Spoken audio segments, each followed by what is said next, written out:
Please listen, all respected personalities and friends. For Amida, you listen kindly. Mithun Chakraborty has recites that he is ready to defeat Mamata Banerjee in coming 2026 ML election at Bhabanipur, and also he has acknowledged that he is ready to win the final election must be in front of media. Please kindly. অনুগ্রহ করে সকল সম্মানিত ব্যক্তিত্ব এবং বন্ধুরা শুনুন ও অমিতদা আপনিও শুনুন দয়া করে।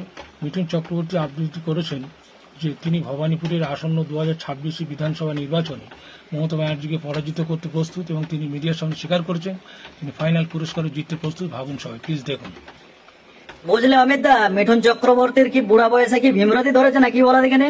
সালা বিজেপির প্রত্যেকটা মিটিং মিছিলে যে বলছে মাইক্রোফোন ধরে এবার তৈরি হয়ে নামবো পশ্চিম বাংলা, এবার খেলা কাকে বলে দেখাবো খেলা। বলি হ্যাঁ গো অমিত দা, মিঠুন চক্রবর্তী জানে তো যে খেলাধুলা করতে গেলে একটু চোট লাগে, হাত পা টাত পা একটু ভাঙে, কারণ খেলার মাঠে তো সব রকমের প্লেয়ার খেলে, কোন প্লেয়ার ভালো খেলে আবার কোন প্লেয়ার খারাপ খেলে, কখন টুক করে দিয়ে দিবে।